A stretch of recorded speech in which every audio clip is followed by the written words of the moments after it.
Hey guys, welcome back for another video. So in this video, I'm going to be talking about the importance of developing a support system, an emotional support system, as you navigate this journey of taking this narcissist to court or having a custody battle against a narcissist in family court.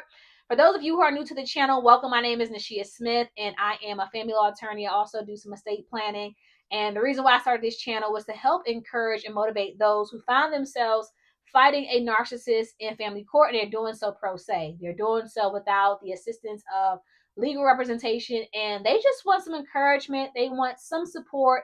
And although I cannot give legal advice, meaning advice that's specific to your individual situation, it's an honor, it's a privilege to be able to at least share some helpful tips and just provide some encouragement that can be helpful for you while you're on your journey. So, as you can see from the title of this video, I just wanted to talk about the importance of having a emotional support system when you find yourself facing that narcissist in family court. And the reason why this is so important is because this is going to be a very emotionally taxing process. The narcissist does not fight fair.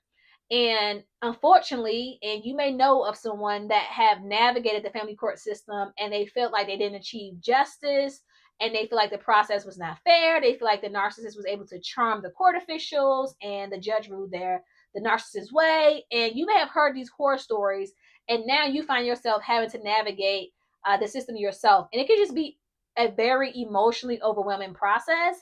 And I can't stress this enough, the importance of having your own emotional support system. So whether that's family, friends, maybe an emotional support group, or maybe even hiring professional services like through a counselor or a psychologist to help you. And don't see it as a sign of weakness, right? Don't see it as a sign that something's wrong with you, that you should be able to do this yourself and you're strong enough. Or maybe you've grown up with the belief that you're strong and you can do it yourself, and it's hard for you to accept help from others.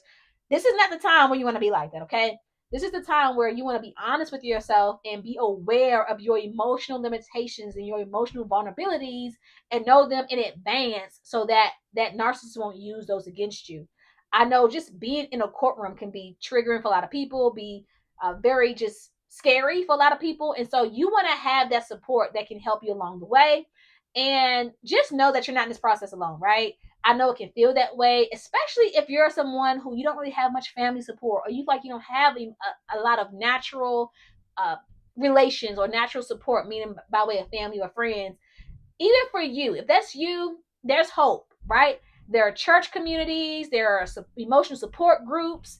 And I would just encourage you to do some research. Go online, go on Google and type in emotional support groups for people going through custody battles against narcissists. Facebook is a great place to look, and just use your discernment, right? Use your discernment, decide what you want to share, what not to share. And just, it's just good to know that you're not alone. And that's the main point. I want you to know that you're not alone in this journey.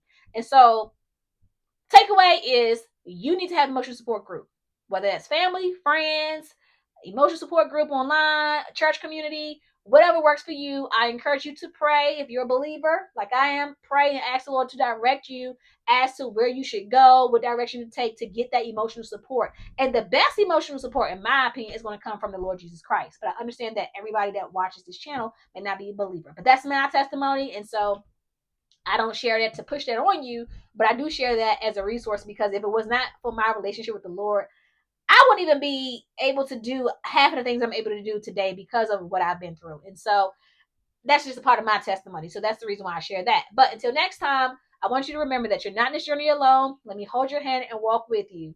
And be blessed. Stay blessed. Take care. Bye bye.